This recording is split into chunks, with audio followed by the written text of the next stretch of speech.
Am I supposed to be saying something? Good evening, everyone. Welcome to Traveling Molly's. Uh, Looking forward to an exciting night tonight. We have a long list of open mic readers, and our features tonight are Jackie White and JP Dancing Bear. Um, it's going to be a good one, so we're glad everyone's here. Introduce my co-host Nina Corwin.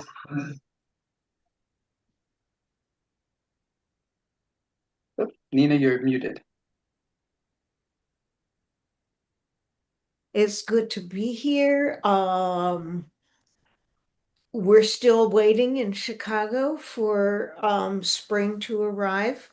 It's June, and welcome you from wherever you're here from. Yeah, most people are from Chicago, but not all. And yeah, like Al said, we're gonna have a great night. We start with Al and myself reading a poem each, and I think that's where we should start. So Al, what do you got? Okay. Well, I'm going to read a poem that's a little older, but it's a poem I don't read very often. So um, this is called Manifesto of the Old Fish. I prefer the factory cafeteria, tortillas warming in microwaves, the aroma of homes, the musical vowels, pasar la salsa caliente, the assemblers and packers and shippers laughing, at rest, their full meals unpacked and arranged in front of them. Here I read books with titles like Night or Dream Songs or Poems by Elizabeth Bishop.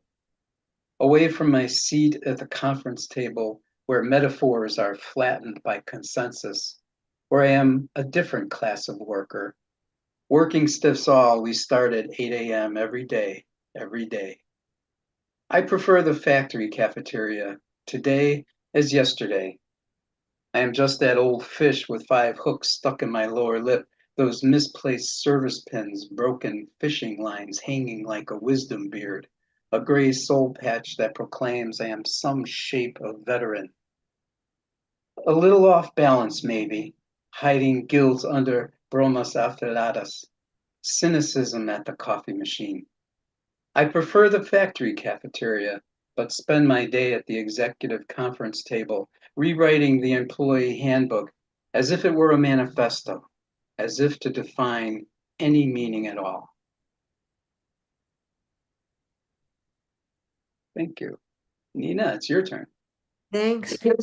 Al, that's a different one for you. I'm just double checking to make sure that everybody is muted. Uh, but yeah, that was interesting. For a minute, I thought you were not at a factory, but at AWP. But so it goes. Bear, good to see you. That is one of our features, and we're asking everybody to mute themselves. And yeah, I think we're good. And I'm going to read a relatively old poem as well. And if you want to know anything about the dreams of psychotherapists, here we go. And it's called Tango. Tonight I have lunch. I'm sorry, today I have lunch with the King's Bishop pawn. I'm torn between the shadows of patriarchs, the urge to knock the whole board over. But a call comes in from another district. The White Rabbit stopped taking her lithium last week. I have to mop up the mess. Poems are burning, ticker tape and ash falling from the sky, jumpers I can't rescue. They keep falling flat. They are the sidewalk and the pigeon droppings splattered on the sidewalk. I walk on both with no sense in my step. Check, counter check. My parachute tangles with the power lines. Alley cats are laughing, trumped again as in aces high, but for the trump that sweeps the deal. If not diamonds, then clubs. And somebody calls. The boy at the dike is springing a leak. But now I'm forked by the White Queen's rook. He's robbing me blind. No one's explained that rook is crow speak for swindler and ganef. I'm just supposed to know. Like the dirty jokes I pretended to get since seventh grade. But other precincts have need of my services, a skinflint consumed with a morbid fear of tree stumps, a tour guide beside herself with existential misdirection, slip tongue, no words for beauty. All of us late, late, late. The bus is pulling away from the curb. That was called Tangle. And let's see, where should we start with the open mic? How about Jim Madigan? We haven't seen you for a while. It's great to see you.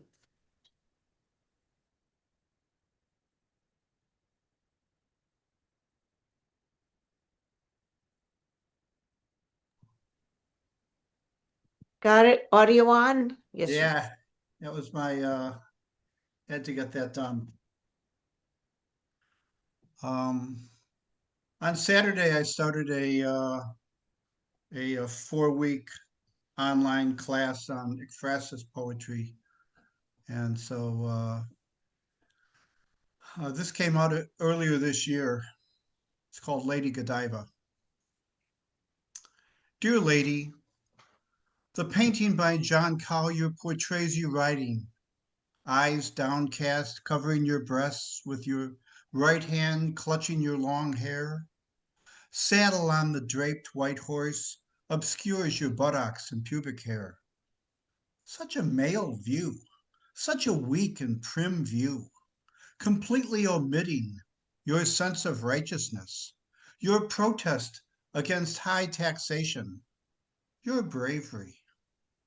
Your action has reverberated for centuries, inspired song and chocolates, films and dessert drinks, inspired young girls like the 4-year-old who ran down 77th Street, unclothed and yelling, Naked Godiva, Naked Godiva. Truly an act of liberation.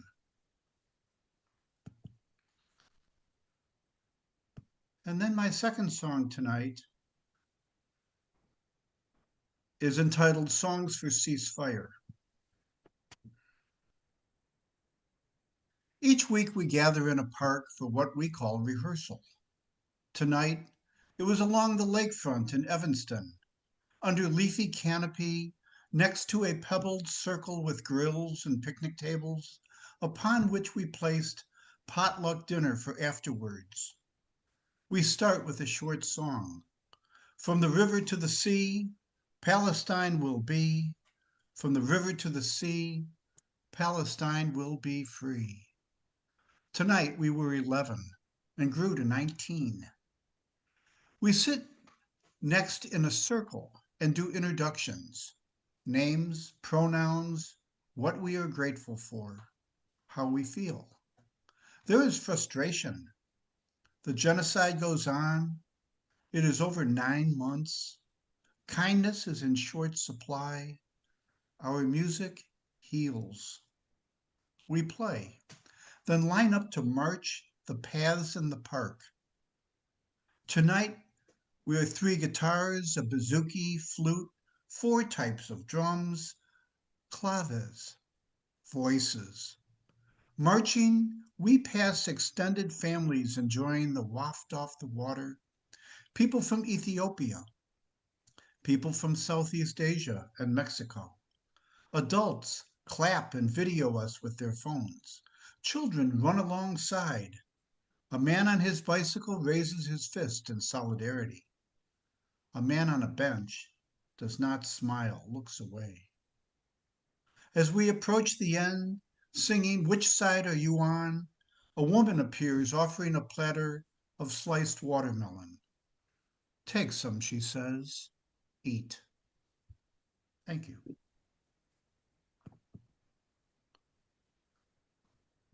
Okay. Thank you, Jim.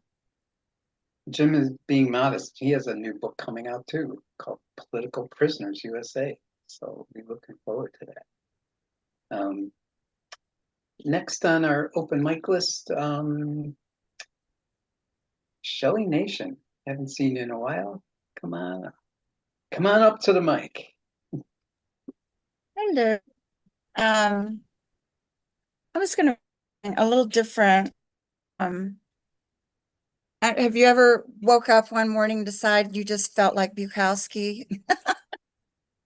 So I am not comparing myself to Charles Bukowski, but the as you'll get the title, where is it? From the title is grieving at a bar, grieving at a local bar. And I had it and it just disappeared. Hold on one second. So I'm going to read that. Grieving at a local bar. Woke up this morning thinking nothing is the same. You are still gone and I'm still falling apart. Remembering your hugs, your smell, your voice, always concerned, always curious, always helping, always trying, always wanting to be enough. And for some reason, I don't feel I am enough just to be here, now sitting at this bar, table carved up, one single light lit, double bourbon neat, country music blaring, waiting for friends to join. Writing about you, tears flowing, holding court with an entire booth for 4, friends visiting in between sessions. New song entitled Lighten Up. Not sure if I'm supposed to be triggered, but am anyway. What am I supposed to lighten up about? And I'm sure this is not meant for me. Flask empty, bar owner fills my water glass, trying to figure out how my bourbon still sits half full when I've only ordered at the bar one time. Music blaring again. Someone says my picture is on their wall with you next to Jerry Garcia. I say thank you. I am honored. Sounds of chairs drag across cement floors, musicians plugging in amps, guitars tuning, heroes returning to a small town, rolling in with an old-fashioned walker while I nurse an old-fashioned at my table, carved with mindless scribbles. Being recognized at the bar reminds me that I frequent this place too often. There is no feeling of spontaneity when you feel so at home here. One day I will be famous for this place and my drink, my alcoholism, my writing, my poetry, and then I will say, this was home. Sounds of liquid harmony. For some reason, you feel where you are supposed to be, and you are still not here, but you, of all people, get it. You still understand. And end with a happier note. This is Bear Creek. Very short. Bear Creek shares a secret with white trees huddling, leaves whispering songs heard from 2 strangers linking lips, tongues tickling, hands embracing, fingers sliding along limbs, trying to find the answers among rocks, sticks, a piece of red metal sticking up from beneath the ground, struggling for a better view. One tree promises not to tell. Thank you.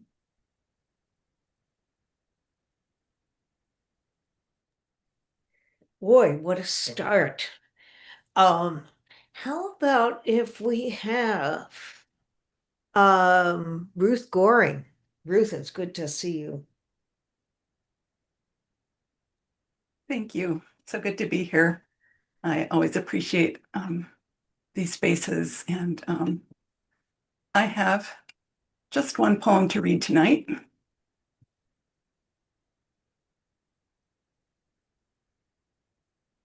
It is called, well,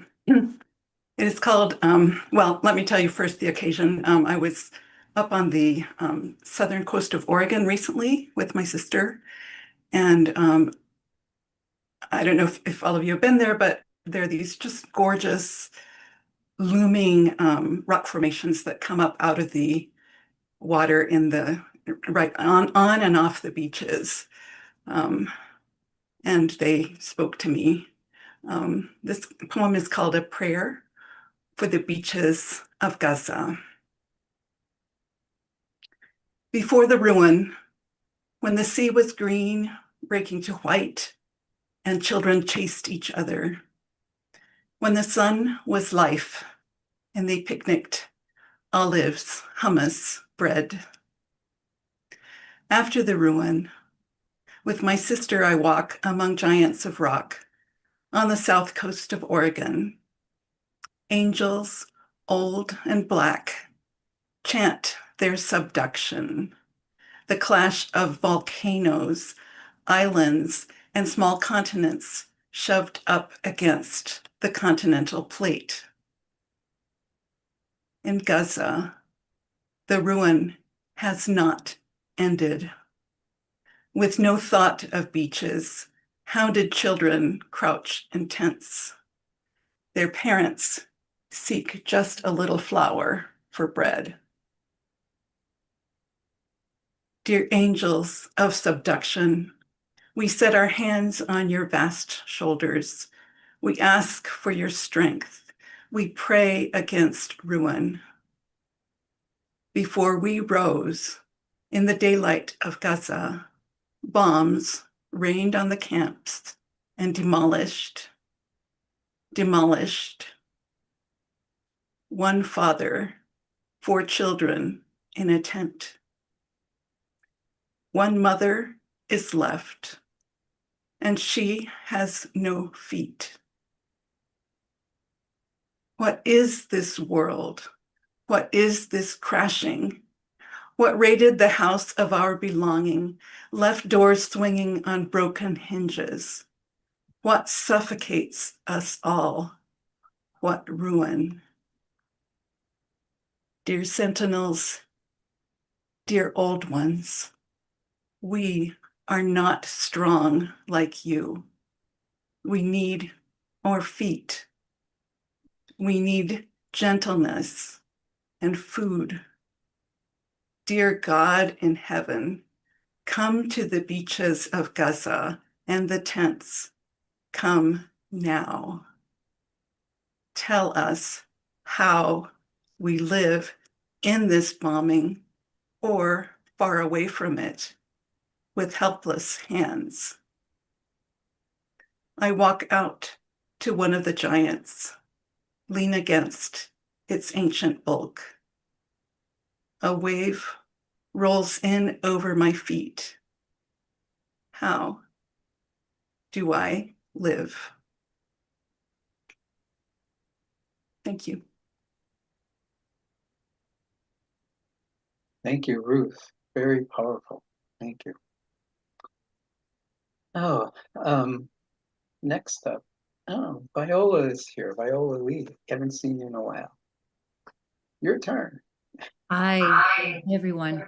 I'd like to thank Traveling Mollies and thank you, Nina and Al and Bill, for all your work bringing people together. I am going to read a poem, and it's, let me pull this up. Okay, I'm going to read a poem, and this is actually from a chapbook series or chapbook that I'm working on about just like processing and grief of my, I'm sorry, I'm having a hard time speaking, of my father passing.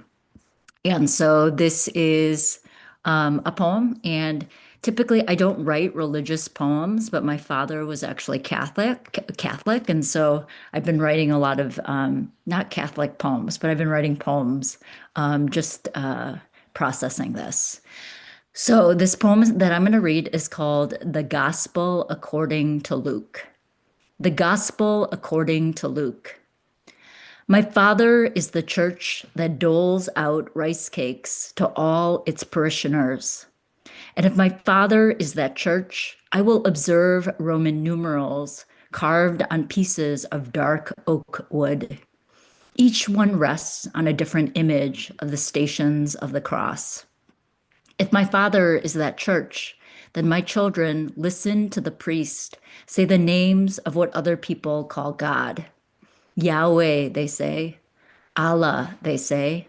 Hanunim, they say. Father, Holy Ghost, they say.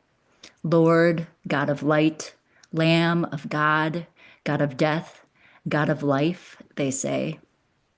I wonder if those who have passed are looking down at us in this deep black hole of sleep. How it works is a simple mystery. If my father is this church, those thoughts that flicker from words of the gospel to images of growing up in the city, these things become this poem. And in all of the unknown, this poem becomes a prayer. That space between light and field, handwritten letters in between migrations, a moment to apologize for the work of the body, that apology of what is to come. And if my father is this church, then Dad, I remember you with all my rage and sadness, with all this heavy praise of your luminous heart. I remember you, even in shock, with all my random mourning and grieving. I remember you. If my father is this church, I remember you. This is the gospel according to Luke. Thank you.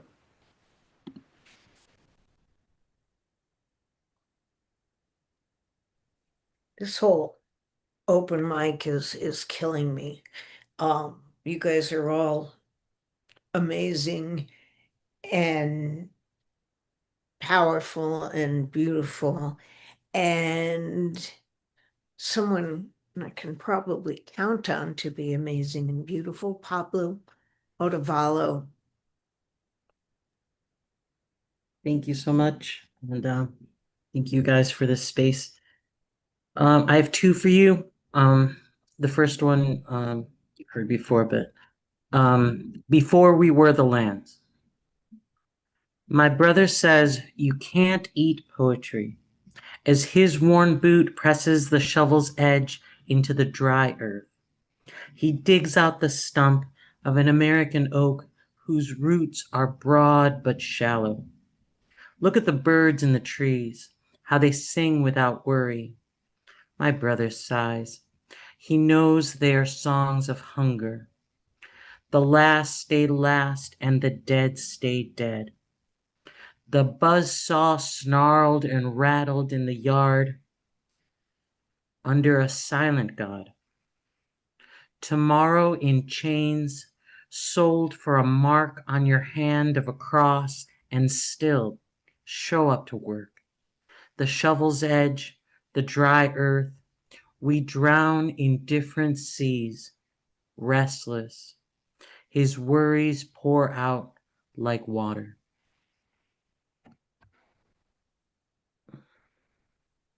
Thank you. And then I have this one, which you've also heard. When they deport me, may my nephew not see it.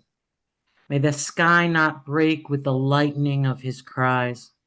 May my mother not fall to the floor like an empty suitcase. When they deport me, I don't want the indignity of their orders, the threats, their official dehumanization, my neck in their trap, my snout shut. I don't want their labyrinth of absurdities, the legal theater, reliving the pages of Kafka, the trial without trial. When they deport me, I don't want to love a place that throws me away. I don't want to see an elm with leaves between gold and green, or the lake at night with the lights of the city mixing with a net of stars.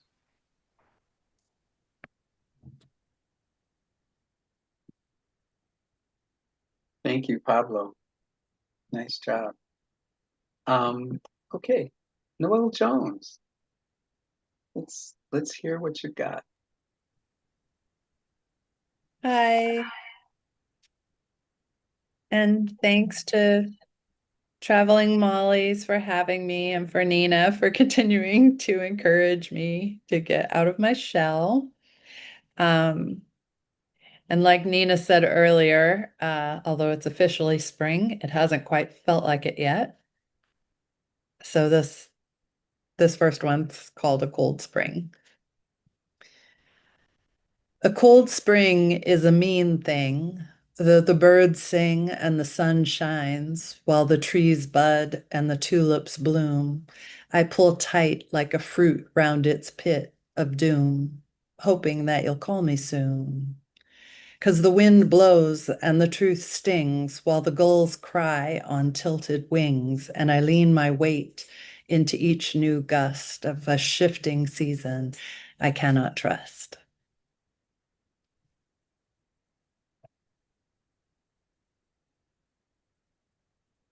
And this one is called Foley Art. They say the eyes are part of the brain, extruded over time through holes in our skulls to enhance our chances of survival.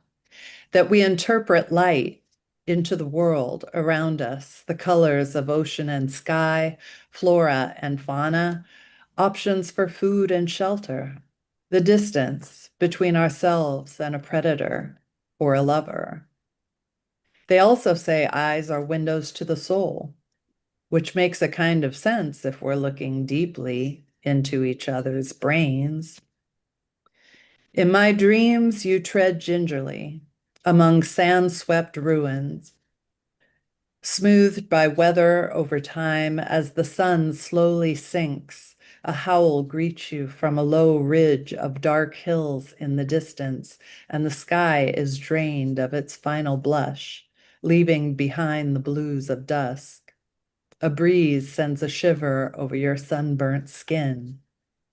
You find everything where we left it, but for the exploits of a few scavengers, roadrunners and cactus wren, red-tailed hawks and other raptors, coyote, kit fox, bobcat, the slow tracks of the desert tortoise, all long since erased in swirls of dust.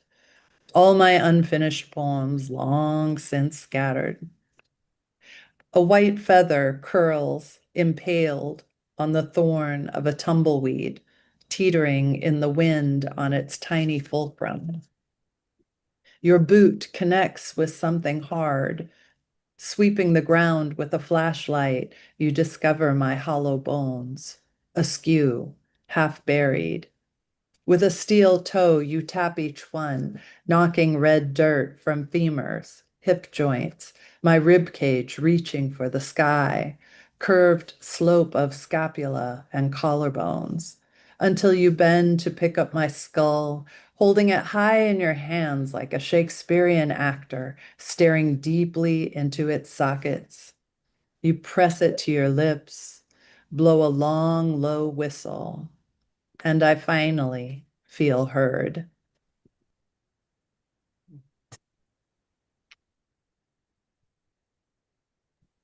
Thank you. Good to hear you. And how about Robbie Nestor? Well, mine will cheer you up a little. This first one, both of these poems are from that food manuscript that was a finalist at Lily Books. This one's called Fake Food at the Japanese Market. And I don't know whether all of you have been to the Japanese market where they have plastic sushi out in front of the restaurant. Yeah. At the food court, I stroll as through a gallery to see what each of the 10 stalls sells. I could read the menus, but prefer to consider each vendor's simulacra in a glass case next to the register, deciding which menu most appeals. Behind the glass, some stalls feature sushi rolls, sashimi, thin slices of salmon and tuna belly, fashioned out of silicone, vinyl, and paint, perfectly arranged, each carved grain of rice gleaming like a pearl. Some serve mostly noodles. Behind the barrier, udon and ramen bowls, tipped so we can see an umber broth that never spills, wave about to break. We can almost smell the non-existent steam. All of them are topped with pale sliced chashu or slabs of shrimp tempura, crisp enough to snatch hot out of the pan. I have questions. How do the craftsmen manage the seared skin on the ersatz bonito, the yielding texture of the vinyl shrimp? It takes a sharp eye and deft hand to stretch thin plastic tubes into a nest of soba, to draw us with painted skewers of yakitori brown at the edges, just as real grilled chicken would be.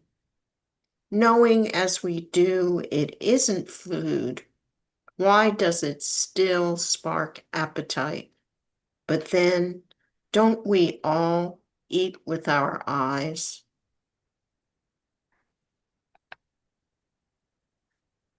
I hope that makes you somewhat hungry. Should I read another one? Okay. I think This we have one is, time. okay. This one is called Watching Noodle Making Videos on YouTube. And it has an epigraph from Heraclides, Ars longa vita brevis.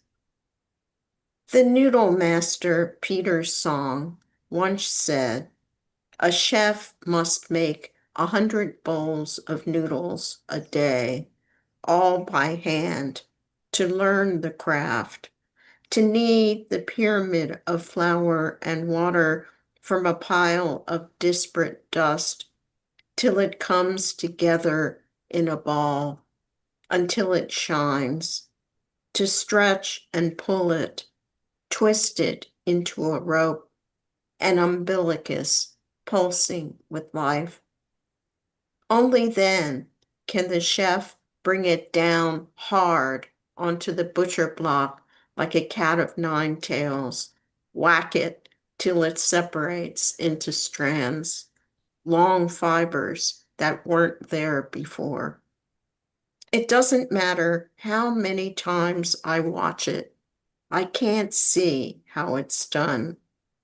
He doesn't estimate how many pounds of flour, how many hours and days I will need to stand over this table before the noodles finally unfold in my hand, spring to life in the roil of the steaming water, tender as clouds.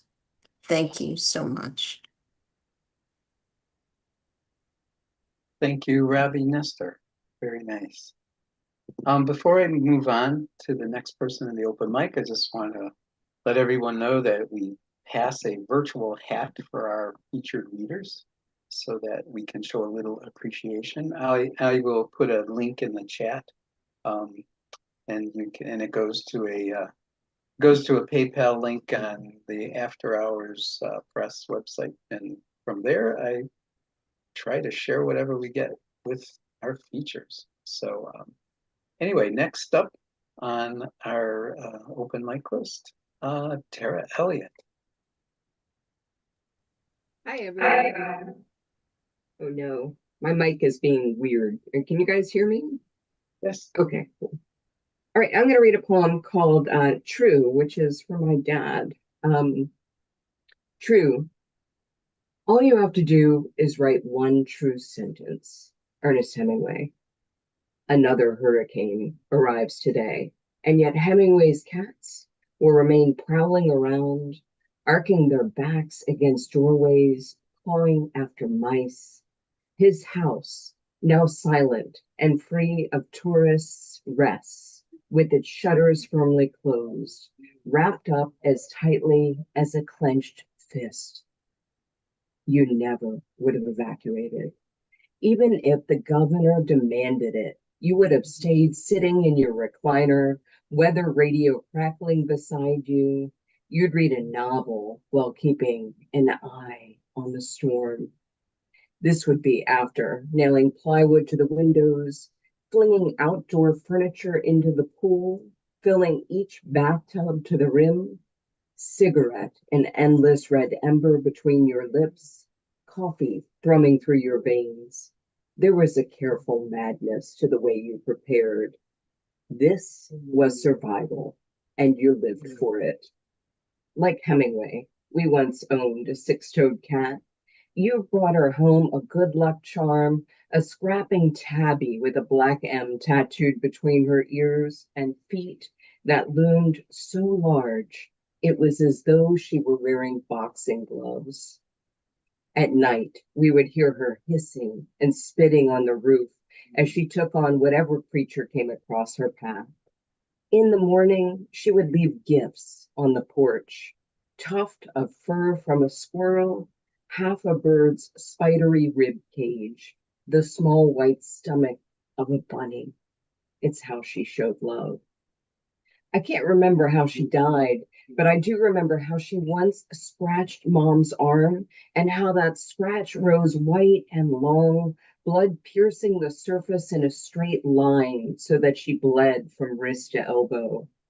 As she whimpered, you snatched that cat by the loose skin of her neck, slid the sliding glass door sideways so it bounced backwards on its track, and threw her out into the night with such force that she landed in the branches of a tree. She didn't come down for 2 days. Hemingway wouldn't have left either. He would have lingered long over what he built, cursing at the fucking storm. There in his house, cemented to the concrete trim of the swimming pool his second wife wanted, is a shiny copper wheat penny. The pool, which workers pickaxe through dense coral to build, took over 2 years to finish. When he got the bill, he reportedly threw the last of his money down on the flagstone, yelling that Pauline had spent all he had, so she may as well take his last penny. We once camped in the Keys, and when we left, you had to cut the straps from our tent with a hatchet because the stakes, which took hours to hammer into that same coral, simply would not let go. My cousins told me you once drove your Jag all the way from New York City to Key West in less than 15 hours. You pissed out the window so you wouldn't have to stop. You were on leave. You wanted a drink. In plain sight in Hemingway's garden is the urinal he carted home for blocks from Sloppy Joe's bar, where it is said he pissed away his money, now a drinking fountain for those six-toed cats. Upstairs, in one of his bedrooms, a single ceramic statue of a cat sits on top of a dresser, eyeing everything, a trade from Picasso for a box of hand grenades. Her mane flows backward in the same colors used to mark the southernmost point of the United States. She possesses a perfect heart, painted on the left side of her chest. And though she has only 3 toes on each of her feet and lives in a case of plexiglass, she will weather this storm. She's already outlived you both. Thanks for having me, everyone. I'm trying to remember if if we've had you before. I came when Brian Turner read. He's a good friend of mine, so yeah. Right, that's right. Come back. That was so neat. Thank And you. I am going to have Sarah Ray read if you're here. There you are. Hey, it's nice to be here. Good to see you. I'm going to try and read two here. Everybody hear me okay? Oh, okay. All right. So this first one I wrote in a workshop with Kim Adonisio earlier this year. It's a attempt at a puzzle called Heart Lessons. It was the meat I never tried. After cattle butchering, Aunt Edith would boil the heart, add hard-boiled eggs and mayonnaise, maybe a little pickle relish, blending it all with ground-up heart. It was what Aunt Jean requested one of the last times I saw her. No chicken gizzards, no calf's liver, but cow's flesh from the heart. It's what will finally get me too, I'm sure. The malady that took my grandmothers, my grandfather, my father. They all succumbed to heart disease, the attacks in the end. Already the doctor orders me an annual echocardiogram. I do what I can, exercise, try to watch my diet, all to maintain a healthy heart. So much harder to keep my emotions in check, to rein in feelings, easier to follow doctor's instructions. Where is the guidance to protect my heart's pursuits? And what should they be? I try to read signs, come up empty, don't know how to respond, with a thumbs up emoji or with a heart. I compensate. I put up walls. I build the carefree world-wide veneer, erect barricades that encase my leaky, vein-filled heart. Spoleto, Italy. I'm about to leave the cathedral, and then I see it. The painting of the Christ, his sacred heart exposed, the surrounding thorns, the flames reaching, his passion for humanity. I'm thinking about my father, his heartfelt advice, what he wrote to me so long ago. Dear Sarah, heed this advice, not only to be, but fully being, not only to see, but fully seeing. Bloody and red, my life-filled heart.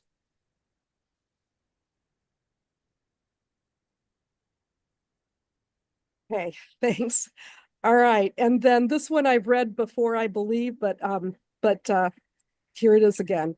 In light of the protests going on worldwide, but it's making me think of this again. In the month of March, International Women's Day, March 8th, I'm in Mexico in the city of Oaxaca, eating my tlayuda with queso and tomato at the Mayordomo restaurant on the Zocalo when I hear them coming, chanting, cheering, this river of women, all backgrounds, all ages, in purple and white, in green, in street clothes, in traditional huipiles, straight, queer, trans women and their supporters flowing past the gray stone buildings, the banks, the cathedral, the government offices. I see them from the restaurant's balcony, surging, shouting, no se va a caer, lo vamos a tirar. It's not going to fall. We're going to tear it down. They are talking about the domestic abuse, the sexual abuse, the femicide, the patriarchy that is all too slow to persecute crimes, the numbers that have more than doubled since 2015, women serially killed, murdered by their partners, women who have disappeared. Statistics report one killed every 2 hours in this country that has ironically just elected its first woman president. And now the protesters hang posters of victims alongside shadows left by candidate placards, crying their names. Diana, Ingrid, Mariana, Fatima, Mariela, Debani, Claudia, Laura, Valeria, Noemi, Liliana. They carry posters with the words of Audre Lorde, English translated to Spanish. No seré libre mientras otra mujer no sea libre, incluso si sus grilletes son diferentes que los míos. I will not be free if another woman is not free, even if her shackles are different than mine. They keep marching, marching, marching. We keep marching, marching, marching. Thank you.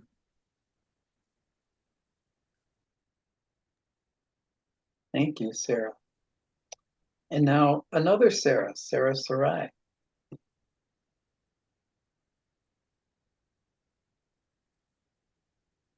Ta-da. It's good. It's good seeing you, Nina and Bill. Very.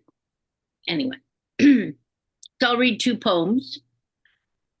Things always work out, and they're both California. One's moving towards California, and one's in LA. First one. Things always work out. The sun behind you inches up on autopilot, as when you're at the wheel and suddenly home, wondering, how did this happen? Things always work out. 2 feet off the ground, you face west, the direction of expansion, not invention, but reinvention, as when you roll out your flesh cautiously, as if it were a red carpet subject to inconsideration. With the east now behind you, the lush of you spreads across so much land, flips the pages of religion to the index of nouns, thumbs through in search of a promised earthly garden of ethereal delight, all the while thanking all that is real, thanking all that is real. And this other poem, oh God. California Holding. I sent my great nephew poems on mastery, perfection, the work. Life is calculation. Calculation is art. He's black. I'm white. We're both seniors. Colleges are scouting him. Medicare is courting me. The collection, beholding, is an easy pick for an aunt far away who long ago gave up on family. They'd done the same, so beholding. Praise of precision and the incalculable. Of Dr. J. Julius Irving, who is 1 year younger than I am. Ross Gay, the poet, is way years younger. Enough of him. Dr. J. soaring, gliding, gravity-defying, reverse layup, acted out wily calculations of angles, throw upon toss upon game. Like Euclid, Q. E. Dean, all 463 propositions with brick on brick logic. May my great nephew's life be floral and expert, California worthy, the California of survival. I want it open. I want it beautiful and open, filled with praise and the renewal of love, regreening hillsides. Endow each life with praise. And don't forget me, thriving like a succulent.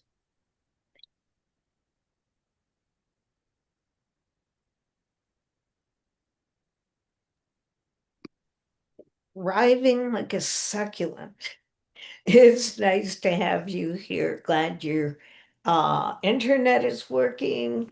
And before I ask our last poet, Chris Stewart, to read, I just want to tell you a little bit about what's coming up. Next month we have Brian Borland, who's the editor of Sibling Rivalry and Catherine Esther Cowie. And we have a Traveling Molly special in August, Sarah Arvio in September, Richard Seekin in October. I'm really excited about these people coming up. And Chris Stewart, nice to see you again.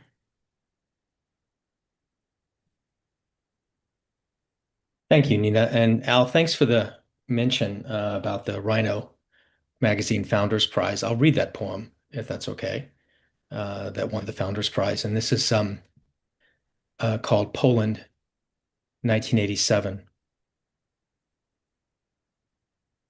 We arrived in Gdańsk by night. The sleeping shadows of shipyards and moored freighters from block-aligned countries like Cuba and Angola where militia took water cannons to solidarity strikers. A half-torn banner hangs from a gantry proclaiming, "Socialism is our work." I heard the Russian helicopter's rotors in the witching hour from my room in Warsaw. 50,000 confined to base, like vampires hiding from the sun. If I saw a Russian soldier, I would spit on him, Pavel said. In an alleyway in Krakow, graffiti declared, "We have a God." And Mary's voice lowered as she explained the baby graves in Białystok, the women who were pregnant during Chernobyl. We drank strawberry tea from the year after fruit crop, while the discos played Madonna all summer long. A police van lingered outside, idling so long it eventually broke down.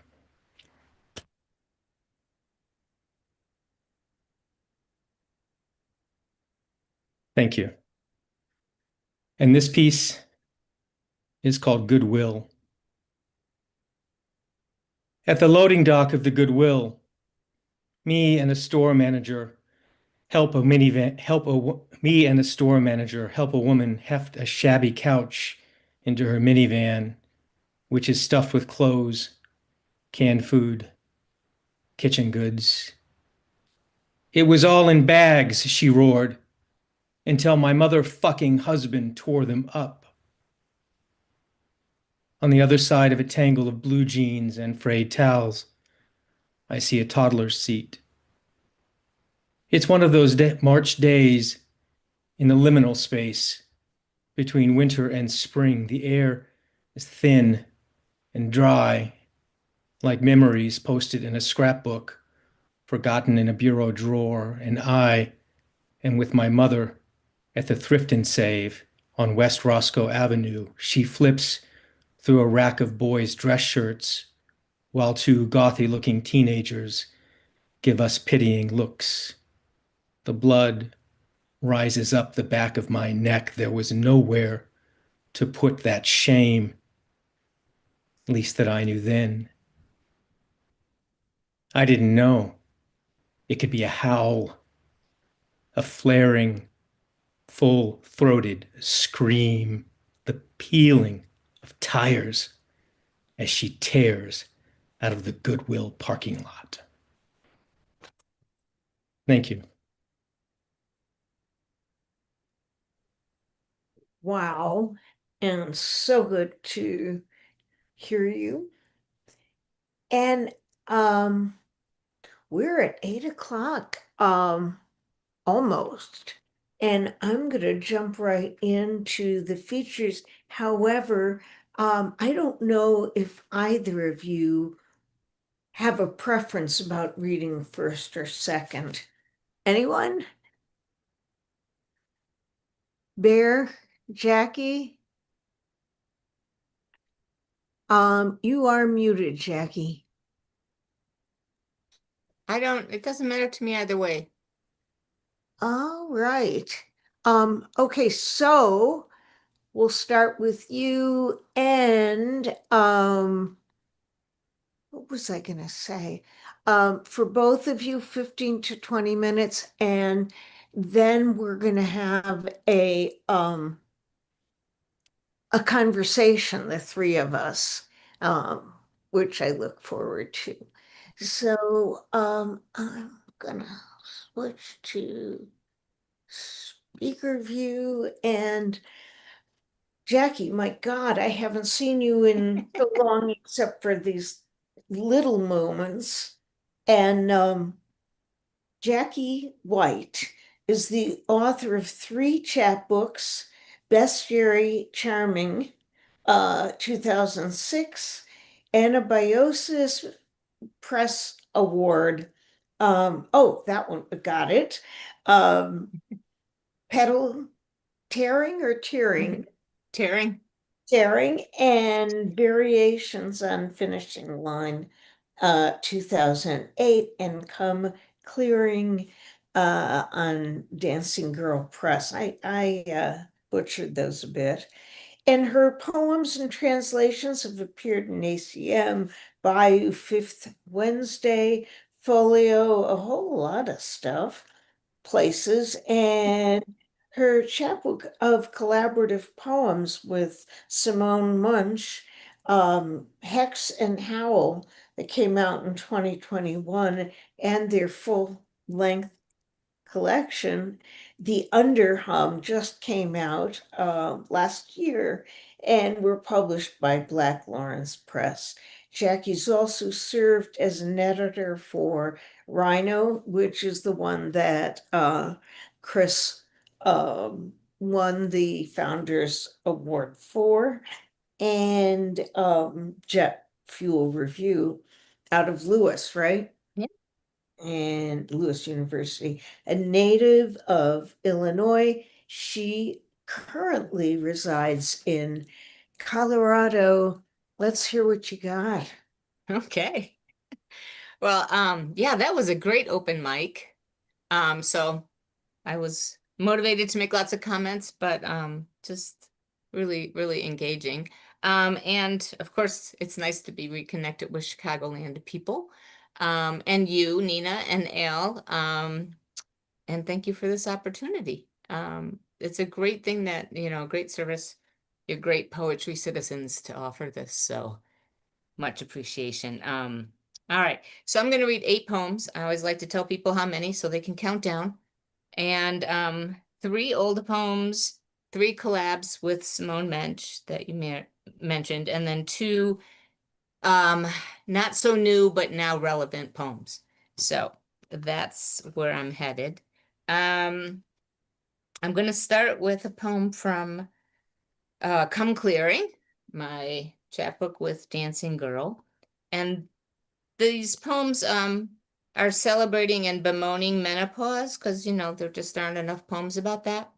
But at least that's what I found when I was dealing with that moment or years. Anyway, and this is also unfortunately in reference to a lot of violence against girls in particular. So it references the whole obeyed tradition and snarky comments by the men who started it. Daybreak, what's dawning? Alarm bleat and news fire strikes amber into dream silt, still coating membranes with real girl vulnerability. There are broad day predatory gazes and grasps, green fuse flower forcings. Older is one pocketbook closing, safe with so much unchanged. Another's welling a lash back sparks my anger, not chemically induced, scoffed hormonal, but partly. For who reasons when they want my stopped bleeding to bleed? When she wakes, will she remember pale face against dark dirt, licking the last snow patch beside speckled dew, clinging to those plumped narcissus shoots untimely sprung from bulbous graves into frigid sky breaking blue? Oh, sorry, here's the Abaid, the lay he wanted about women's constancy. Your star pierced me, but I'll still sing the sweet, open to your stumble bee sucking. All right. This one not so dark, but I don't know.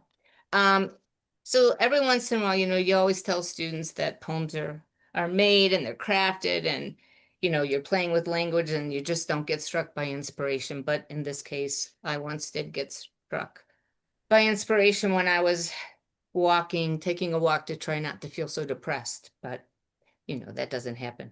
It just goes into a poem. This is called Blues for a Hard Fall, and I don't often do sort of formal rhyming poems, but this is a blues poem, so there's rhyme. There is a word baleen, in case you don't know, it's a kind of whale, the kind with the stuff all hanging down. All right, Blues for a Hard Fall. Give me a miner's hat, I'm going down. Give me a miner's hat, I'm going down. What does it matter that the sky is brass, leaves flecked with foul? Dusk blears canary to a gray-white swell. Under my songs, a braying hound. Together in the well, at the bottom of this shaft, one of us will drown. Night heaves and my marrow darkens. Vagus nerve throbs, sends the neck blood pulsing toward another shoe to drop, or sharpens each last leaf. Each paged prayer turns to thud. Give me a farmer's hoe, I'm hacking through. Give me the reaper's scythe, I'm hacking through. Fields dried up, cut down, are paved. One steps into, falls, gets up, is shod on loss. Each day's colder gray blanks no clean slate. Anger nettles me with prickly frost. Give me a sailor's slicker, I'm tossed at sea. Give me a whaler's spear, I'm crossed at sea. What does it matter that the sky is red?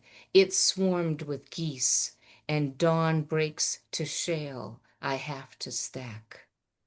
Under the moan of a beached baleen, alone in this expanse, fog blurred, field wide, well deep, we split, hit ground, and sink.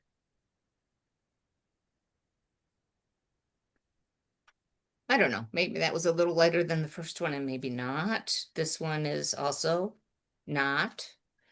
So this is a poem from my collaborative collection with Simone Mensch, The Underhump, not quite a year old, from Black Lawrence. And a lot of these poems also deal with violence against women and the assertion of our agency, but this one in particular, given our current historical political time, seemed relevant. It's called Department of Brokenness. The desert is an armory of black tires. Assemble the animals, assemble the murder ballads and the trembling shadows. Silence strung along barbed wire catches the heat, the threat against flesh, and starts to hum. Always, the eye believes human forms will emerge. Some voice will clear debris, give way to a hint of light. Instead, fading notes, roadkill, a mass of songless bodies trussed tight with shoulder holsters. The weather vane no longer moves. The land is out of breath. Assemble every muted scarecrow. Everybody's just as frail, and even the silence lies. Okay. Thank you, thank you. I see you. It's great. So these next two poems are from the new collection that Simone and I are working on. We just came back from North Carolina, Wild Acres residency, and it was fabulous. So we highly recommend it. Look them up. And these are, as I said, two poems from this collection. We're still working out titles, but Conversations with Surrealist Women is a good subtitle to give you some context. So each poem is an assemblage of their work or a kind of ekphrastic corpse of their artwork. Most of them painted, drew, photographed, wrote poetry and sculpture and so forth. So this one is called Katie Horna Tells an Untitled Story, and it's somewhat ekphrastic. In the beginning, the woman leaves the bed for the umbrella. She leaves the sculpted mask stuck to the pillow. Her body is lithe, in progress, supine, seated, standing, then the stairs, antlered in their ascent, the whitewash of light turning the room to ecru, while a parade of black parasols roams past the cathedral. A carnival of men shading a woman's caged face. But it is not her face. She pivots veiled, she struts hooded, the head of a minotaur on her shoulder, and a hairless doll stares beyond her cape. What is that butterfly? Its wings sketched with eyes that rove the furred evening, simmering with spit and humidity. She hangs talismans from her ears, gliding from candle shrine to cafe table, cluttered with empty bottles, remnants of a plenty gone, like the blank stare of an old woman's right eye. No single self crawls alone across the ruins.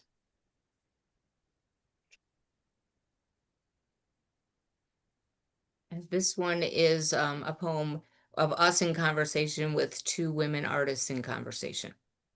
Leonora and Remedios' Cadaver the Domestic. They allegory, they revelation, they knife their oils over parchments, aluminum, cigar spit stains. They even embroider, as expected. Eyes on a table, horses on candlesticks.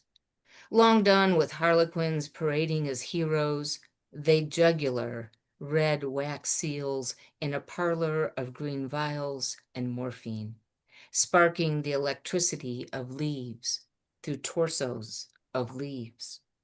They spur on motorcades with blue uniforms glistening like lake-slicked herons.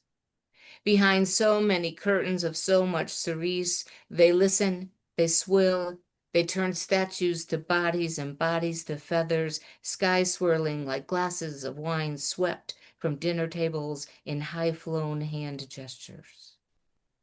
In fossilized phrases no longer used, they outline, they outlive, they wound. All right, so if you're keeping track, there's only 2 poems to go. So I'm trying not to talk a lot in between and keeping to my time. Nina, just wave at me if I should stop in the middle of something. Okay. So when I was thinking about this reading and trying to find something relatively new and of my own to share with you, I went back to a project I started during the first Trump horror, and I was struck by the titles of books being published. There was a list at the back of Writer's Chronicle, and it gives you the title of all the books that recently came out. So I started playing with groupings of those titles, kind of another collage found a poem sort of thing. So that was 2016. And then I got cancer, and then there was a pandemic, and then I retired, and then I moved to Colorado, and then I started doing collaborative work, which has been fabulous. And now I'm thinking, well, Trump is back. Maybe these poems still sadly resonate. So the titles are just the issues of the Writer's Chronicle, and they're called Bookshelf Chronicles. September 2016. Yes, these times trouble the water with tales out of loneliness and coiled serpents arising from cultural quakes. And here, among strangers, among gorgons, I am again a woman without a country. Once from a small porch with so many visions of love in a single sentence of advice from the front lines, I thought of becoming Southern, thought my pastoral habits could free me from this American sentencing, the lore of Manifest West told by Mr. Memory, who claims to know everything, to explain all that is explainable. But not this. This Black Mariah entering history stained with burn lyrics, barely composed, or composed out of a piece of sky, a grain of rice, a kite, a string, exorcisms of antiquity. Remember oracles? Remember confessions? Remember when we found it remarkable, this accidental life? Now, in the dark of an island, one of us is sleeping, as though all we had were butterfly hours, when all we have, in these times of trouble, is another black anthem and another blank night. All right. And then this is November 2018. And this is my last poem. So thank you all so much for listening and cheering and making a virtual community that loves language. So sorry for the depression, but you know, we have to purge together. November 2017. What life, what miracle amid crises and tomb, before we write, all of us, our autobiography of the wound, whose chapter will be a flowing that changed into dark processes, whose how beauty and truth became controlled spontaneity, and whose sky country morphed into the green cup of reckoning, and who among us will continue to consider a happy ending. We keep crossing divergent trajectories of the atomic, the erotic, the bump stock gunshots. No wonder I cannot write my way through. The smoke of horses becomes a floating tail along the Mississippi. In the wind, the long weeping 57 octaves below middle C. Not even music can resist the lure of the long opening mouth of the dead, and of the soon more dead. Who among us still believes in something at the ends of the earth? An orchard, a house where desire can gather, where all soul parts return. And maybe the Black Jesus or some other hero can yet transform this broken country. Make of humility bliss, make of us something other than theater. Maybe there's a 7-step plan for re-remembering how simply kite and string make whole the old half-heard melodies, thaw the river notes. Just as we used to say, let the wound bleed. We must begin again with a failed body, with our own bodies, even though we can't ever finish. Is that the miracle? And what is all this?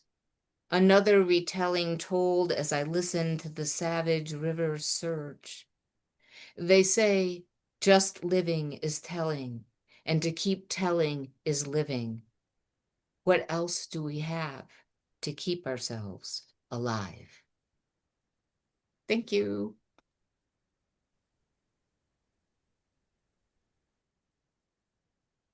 Jackie, that was beautiful.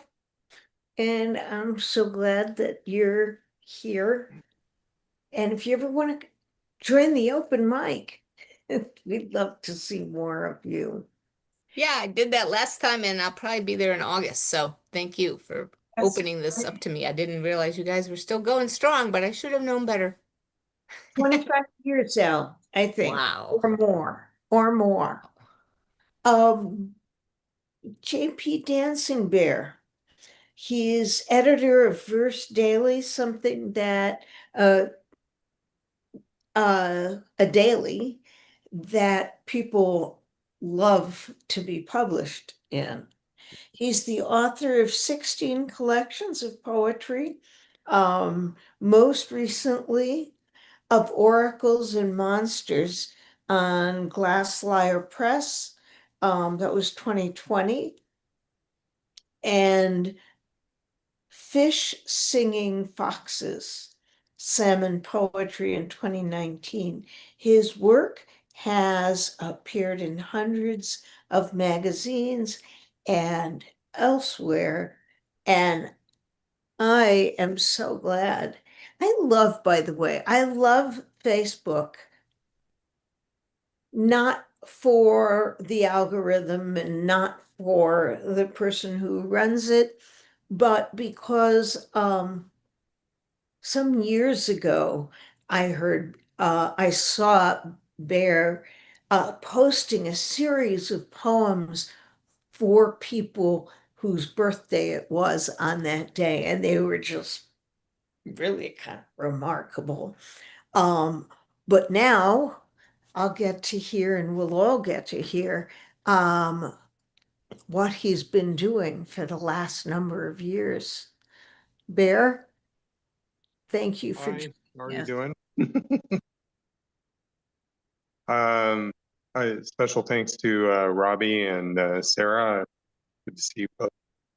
And all right, I'll get started. This poem is Reflections in a Late Autumn Afternoon Sun. This is the year of small treasons, the little betrayals of bodies, factions of resistance and revolution. The cornucopia of my ear is empty, but for the smallest finch darting in and out, pulling at the fine grass of my hair. When I stare at the horizon, at the sinking evening part, I feel the need to bend into prayer, to repent for another day spent in guilt and resentment. I cannot chase the fading sun. I cannot go back in time. I can only replay the slow reel of my failures. There it goes, down below the rim of the Pacific. And now, night with its millions of eyes, I look for the familiar, Sirius, Orion, Polaris, the Dippers, yes, the pincers of Scorpio. Mostly I want to be out there in the full of night, the dark gravities, the grain. I want to be as small as I think I am, as I think we all are. We are so lucky, all of us. The universe ignores us and we flourish. An unexpected lesson of our lives. Next one is Orpheus returning home. I rolled back my sleeves and broke my own image and the surface of the mirror with ripples like water, like perhaps Narcissus could never do. Into the catacombs, breathing the dead's air, I have a song buried deep within, and the words are slow to bubble up from these underground rivers and reservoirs. We owned a dog with 3 personalities, all meaner than the last, but kept us safe behind our latchkey lives, us kids floating in the sticks of our bedroom. I remember practicing holding my breath for days while Hades and his bride stomped from kitchen to bedroom, slamming doors, heels screeching outside, or excuse me, wheels screeching outside. Above us, police helicopters shone lights down into our darkness like angry angels, and we kept low and under. We kept our secrets within our cell, our shadows. And I remember the words now. I remember the tunes coming from the old Philco. Dial busted, static background. The Dead still humming to keep me hanging on. Us kids never had the same song. My sisters tapped into a different hell. One parent drank threatening a self-inflicted wound, and flame of denial of her life. Those gods broke our home. Those gods rarely looked down upon us, living in our corners, under our beds, sleeping in closets, praying to go unnoticed, whispering a count of years and months till we simply opened the back door, unlatched the gate, and slipped into our own minds. We'd bury everything into the underworld.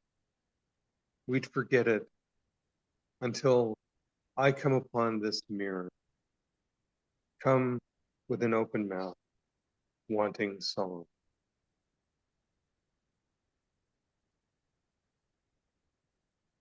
This one is a short poem. Its title is a Dali painting, The Wearing of the Future. I have carved out a hole within myself, the whole of the ocean, or the sepia sky, or boats floating above the sandy shore. I have been a cabinet maker my entire life. Still, I look at the coffin-like boats and think I should be one too. But I carve too deep. I am too empty.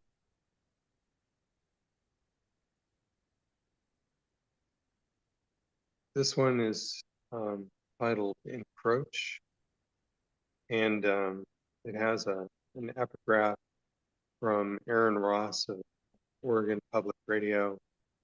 Are there more cougars in our space, or are more of us in theirs? Like empty swimming pools, can feel like a grave, like stars reflected off the remaining waters of Styx, like the eyes of a poolside Miranda, always watching for Caliban behind every hedgerow. The accusing eyes of the empty houses on the quiet streets of suburbia, where a cougar warily watches a coyote crossing under a porch light with the shadow of someone's pet within its jaw.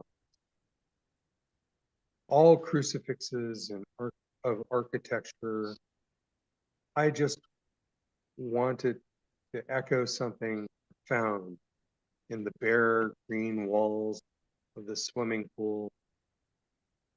Something as raw as porch light, holding back the myriad golden eyes of the wild world weaving.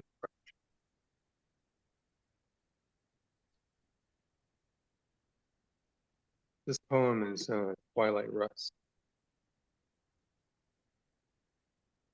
Let's go out, walk out, down the rusted edges of our lives, where we can feel the tetanus jag and the emptiness beyond. Find the broken and discarded, build a ladder, build a step, like we might lift our heads and rise. Let's wait out the rusted edge and the sea, the stars. We can drop our wishes like pawn tickets on the fallen, or just kick can till our boots go red, like we love the desert of our lives. Hey, is that Mars up next to the beaten moon? Sometimes I just want to leave this planet, fly like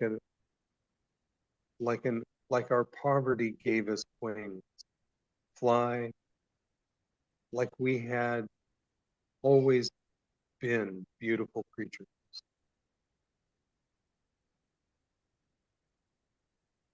This poem is titled Hawaii, and it's It's the name of the first black hole that was photographed. And it also has a small epigraph. If you stare into the abyss stares back at you, by nature.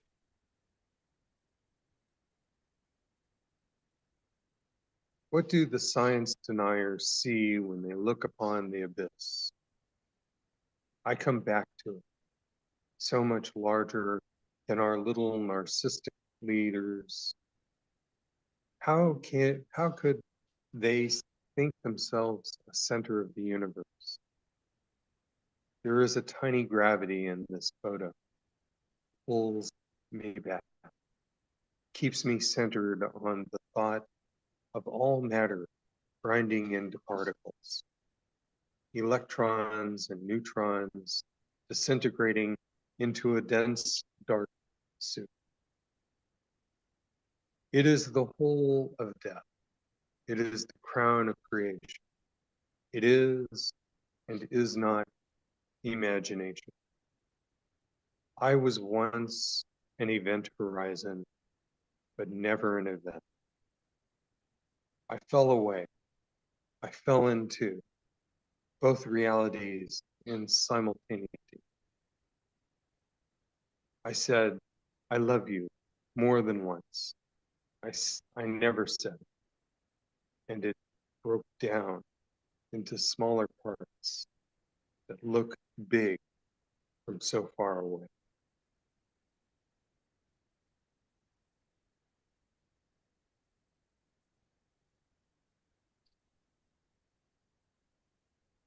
This one is titled Backyard Seances.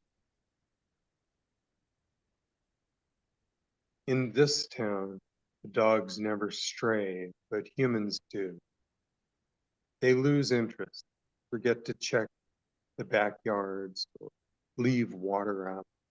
Days fall into weeks, and there is no mention of food.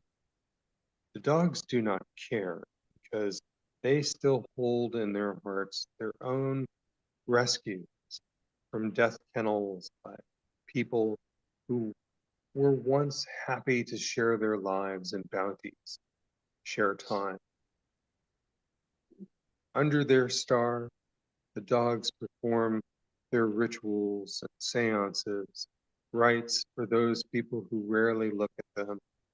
Yes, they are alive by their humans' momentary kindness. Still, they are vigilant. By their circles of sticks, ready to play fetch, ready to go for a walk, or running fingers through fur. Ready,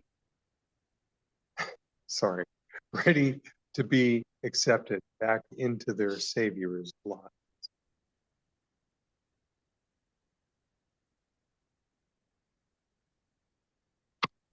The year of the crane fly. Or another year of pandemic. So many lives of delicate frames, fragile, transparent wings. It was the conspiracy of spiders laying out their snares before the beckoning floodlights of a forgettable summer. The slightest breeze or breath lifts us from our awkward stances, grants us a frail, beautiful hovering for one single moment in twilight.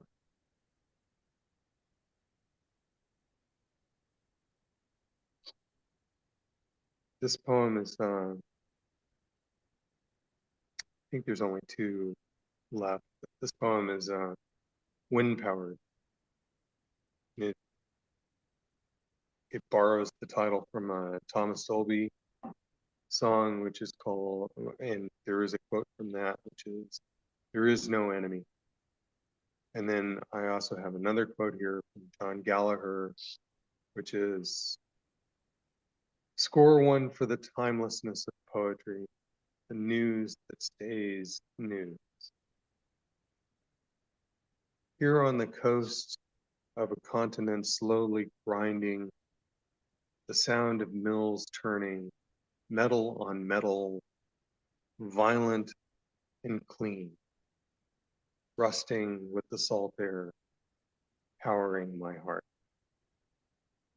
My heart would lift, but for the body, heavy in shadow, nearly iron, nearly love, lost in the swept sand, the dust clouds racing over nations of seas. What if I should run and leap, throw my hands at the throw my hands out like feathers and catch my ancestors' spirits? Would it be enough to take the air soughing over the land whispers there is no enemy? I might break, I might shatter the last window in my heart.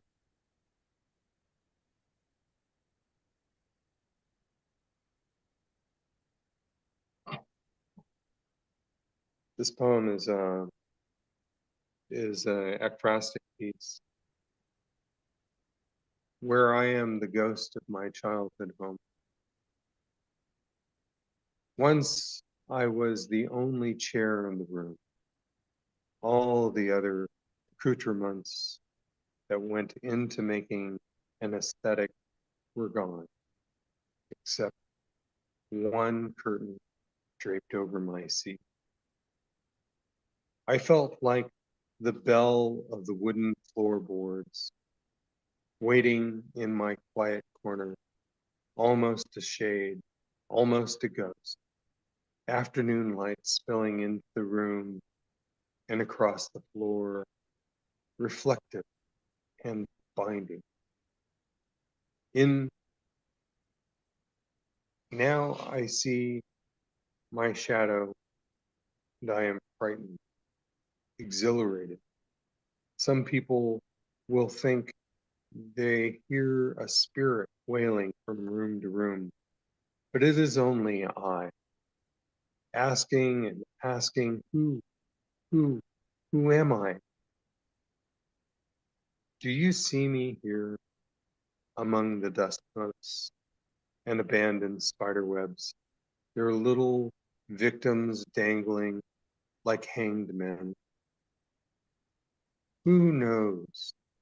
The broken broom and the mold whispering inside these walls better than I.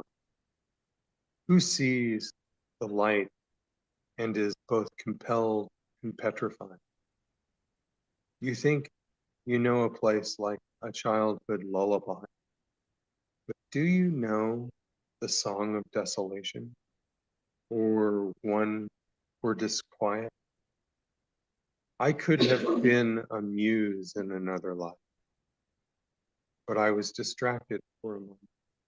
And when I looked back into the house, everyone had moved away. I have one more. I didn't think I did, but I do. This poem is called The Boss. Sometimes I feel like we're characters in a Springsteen song, that I have grease under my nails, and she used to be the artichoke queen of 1982, and I drove her away in the night, and I fear she regrets ever getting into the flame details of my muscle car. I always dream of being a getaway driver, but now I am still like like prairie in an office where I count the pennies of an auto dealer. Young bloods come in and I promise they'll make the payments, and I watch them sign. I know who's going to bolt, who's going to run down the interstate like a felon. This is not a Springsteen song. It's sadder, like an old guacamole green bowl that survived years unbroken and nicked. Sometimes I think I've aged a decade after standing in the kitchen for a few minutes. She's doing the dishes and still hasn't said a thing. Deep in thought, working out something I feel in my stomach will tear a hole in the checkered linoleum floor. Sometimes I hope for a UFO, aliens, to come and abduct us, take us as captured animals. Let's see Springsteen write that song. Yeah, she's gonna say something. She's turning. And I feel like I am the boss in the darkness that fills all the old dream kitchens that are all dreamed out. Thanks so much.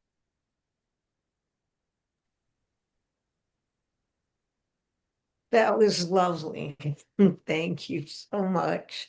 And thanks to both of you, Jackie and the pair. And we're gonna now go to a conversation. And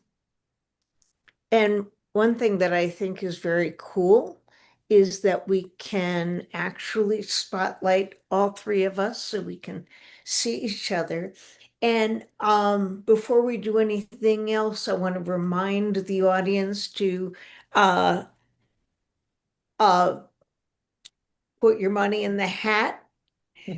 And also Al or Bill are going to put links to either your web pages or to publishers. Al, do you need them to provide links? That would be helpful. So if you Uh-huh. have preferred links, I could always search and find your websites. But yes, take a moment but I have a question. This whole evening has been full of poems that are ekphrastic or are conversations or collaborations and reactions to. And by the way, I want to include the birthday poems because those are also you are sideways. I don't know what's going on here. There we go. And speaking of your own poems, just share thoughts about how doing that calls to you or the pictures or the poems um, or Simone, Jackie, or people's birthdays inspired you. Either of you. Well, I think for the new project that Simone and I are doing, just there isn't a lot of scholarship out there, we've noticed, but we have found like 3 or 4 anthologies, some that deal with the art, the visual art, and some that deal with the poetry of these women, and there's maybe 5 that everybody knows. And, the first thing they'll think of with Surrealist women is Frida Kahlo, and, just ignore everything happening during the war. It's so contextualized by the Second World War. So looking at their biographies, looking at their art, reading their work, it's unfortunately history repeats itself. And so it's in our desire to reintroduce these women or bring to the fore these voices that have been silenced. lost my train of thought there. We're also discovering kind of the relevance for our time, unfortunately. And but yeah, just I think as a poet, any visual language and any word language can inspire you at any moment. Often when you're least expecting it. You know, sometimes you just hear somebody in a coffee shop and you're like, oh, there's a poem. So I don't know if that happens for Bear or not, but Absolutely. Yeah. I was just going to say it really depends on what I'm doing in the project, but I usually have something working at all times. So sometimes I'm playing with rules, and other times I'm just going by ear. I just kind of let the poem do its figuring out as to what it's going to be, and then I work with it from that point. The birthday poems was more than I ever thought it would be. So it was, I don't think I could ever do it again. It uh, it consumed a large part of my life for a year. It was and basically what I did was I went to people's websites and borrowed stuff from there, and then went and looked at acrostic pieces to work with, to join back in, so that they became kind of a card for people. Um, and then that, and then I just post them and move on. And there really wasn't time. The one thing it taught me, I think, more than anything else, is that there really is no such thing as writer's block, because if you push yourself into a deadline and you have no choice, you find a way. I mean, you do it. Well, would either of you or both of you say that things like birthdays or other poems or art or music keep giving you something to write about or write from? Absolutely. For me, at least. I look at art all the time. I get ideas all the time from art. I read other things, books or whatever. I get ideas from those as well. I just, you know, I just wait for the words to come, and when they come, I write them down and keep moving. yeah, and I think Come back to it later. in whatever way you're working, you're always working in conversation. You may not be so conscious of it, or you may not foreground it like the way that Simone and I are doing with our collaborative work and conversation with each other, and the lines or images we send to one another, plus the conversations we're having with our source material.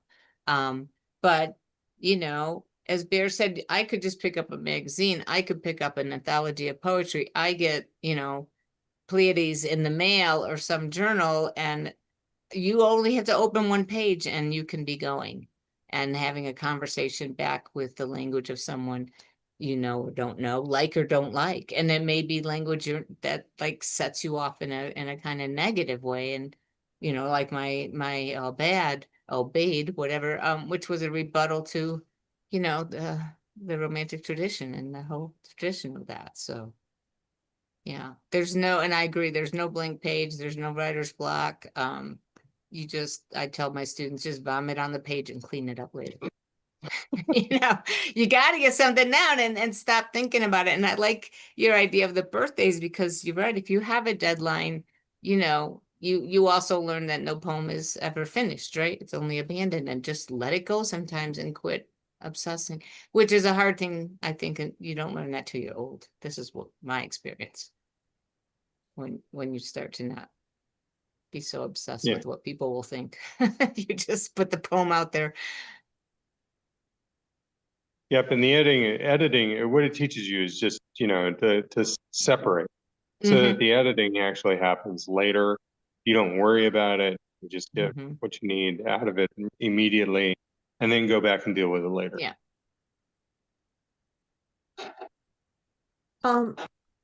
So Becky, we're talking about how are we doing for time? We're good. um conversation. Barrett, um the birthday poems, but also subsequent like ekphrastic poems or whatever, well, poetry, as opposed to the art. Do you collage some of those? Like the birthday poems, and you were going to websites and Mm. Yeah, no, I never did that. I always focused on one piece. Basically, the way I approach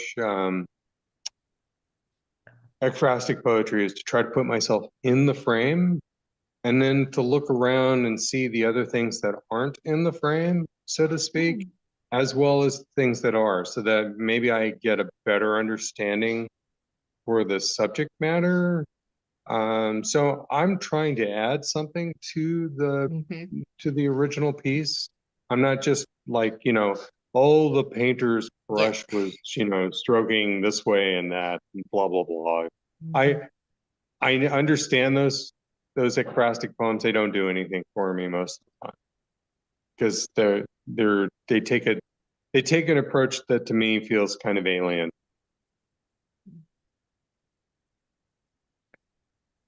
thoughts, Jackie? And Well, I just would say I agree with that. I think, you don't want to like, what's the word?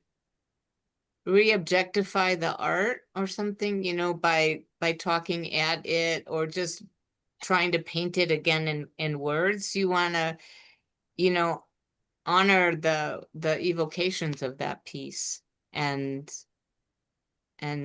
yeah, kind of what's not so much on the surface, but what's evoked, I would say.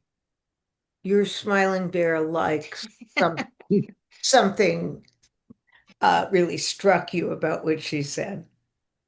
It's true. I mean, what you want to do is you want to take the inspiration that you got from the visual or the audio or whatever it is, and that's what you really want to work with. You want to work with the inspiration. You don't want necessarily to hinge on people having to see the painting in order to get what you're talking about or hear whatever the other piece is or whatever it is. I have almost always said this, and I believe this to be the most true, which is the poem has to stand on its own. Yeah. You know, for numerous reasons. I think actually it was Robbie. I think I was blurbing her book, and I pointed out that even though the artwork may be in the book, you were assuming that everybody can read and look at the book, as opposed to anybody who might be blind or unable to like experience the original inspiration. So that's why you focus on the inspiration. That's why you focus on your job, which is to create something new. Yeah. That's exactly what I was going to say is, it's the old adage, make it new. And even if you're collaging language, right? If you're doing a cento or if you're doing a found poem or you're doing some kind of mashup or pastiche or whatever, that language has to become new, right? It has to be combined in new ways to create a new poem, right? That didn't exist before. And I think when you're doing a practice with art, you want to create something new that's going to then encourage people to go see the art, but not tell them what the art is. Right? Show them what the art can do to a person engaging with it, but don't tell them, the woman's nose in this Picasso cubist painting is coming out of her ear. That doesn't help. That doesn't make a good poem, and it doesn't help you appreciate Picasso. So anyway, that's kind of a crude example, but thoughts, Bear? I absolutely agree. There's just Picasso is a great one because if you stick too much to the cubism of it, then you would not be doing your job. To me, because you're supposed to move beyond that. It's up to the other people. I mean, sometimes I'll name a piece if I want people to go and look at it, but most of the time I don't. It's not necessary. It's the same reason why I rarely ever say the word dream or poem, or not poem, but a nightmare or something that alludes to it. I just think the poem's more interesting if you don't. You know, it just becomes its own thing then. So it can be a dream, it can be a nightmare, or it can be whatever, but it's not dependent on you, the reader, knowing that. Yeah, I think if this is just a side note, but if you want to see cubism in language, then you go to Gertrude Stein. Yeah. Yeah, you know, A Rose is a Rose, Sweet Susie Asado, that's a cubist poem, and Pigeons on the Grass, and anyway. Or Tender Buttons, that's probably the best work of hers. And you'll feel like you're looking at a cubist Picasso. So, you know, and that's, I think, the other thing is you want to create the feeling, right? You want to create in the reader, reading your poem, the feeling you had looking or reading or experiencing whatever artwork it is that to which you are responding. So yeah. You go ahead, Bear. Oh no, I was just agreeing. That's all. So when you're responding to a poem, is that different for you? And if so, in what ways? For me, generally, what I would do, or what I've done in the past, is I usually have a direct conversation with the voice of the poem. So if they're calling to a you or someone else, I may take that position and try to write back. And my hope in doing that is, one, to expand the space a bit, to maybe show that there are two sides to an argument, or two sides to a situation, or more than two sides, whatever it is, just to expand so that it looks more like I'm engaging with the original poem, but it's not dependent on the original poem. You know, again, always trying to make something that stands alone on its own. But at the same time, if you were to put the two together, you might see something entirely different. yeah, I think that's similar to what we do either intentionally or unintentionally with a lot of illusions. You know, when you bring you know, you have Event Horizon, or you have any of these things that allude to science or the Odyssey or whatever it might be, Caliban, right? Then the reader who knows, right, that illusion and sees it in the context of your poem then should see that work from which the illusion comes in a new way too, right? And see how your conversation, or in many cases with illusions, argument, right, recontextualizing of that reference brings new knowledge, right, and new experience to light. I'm not rewriting the Odyssey, and I'm not necessarily having a literal conversation with Homer, but I might be objecting to, you know, what he's done in his work. Absolutely. So, I found that objecting to the poem and the writer is a great inspiration. It's, well, that's enough said on that, but you were both talking about how Oh yeah. let's see, how are we doing?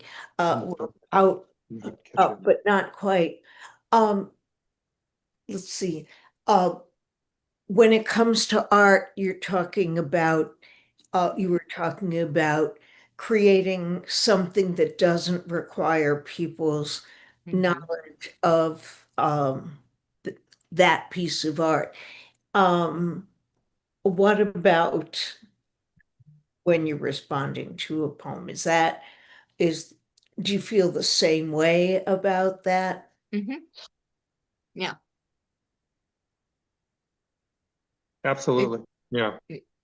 It doesn't matter what the art form is that to which you're responding, yeah, whether it's visual or whether it's written, whether it's music, whether it's a movie, there's a lot of things that you riff on or you rebut. Mm-hmm. That riffing, though, with poems, I think it's kind of cool for people to know the poem just because, there's an actual conversation, which is cool. And it shouldn't be necessary, but to me, it's cool. Well, and it can be fun, if you have an epigraph that sort of cues the reader, right? Or if you're doing not a parody, but imitation, right? So,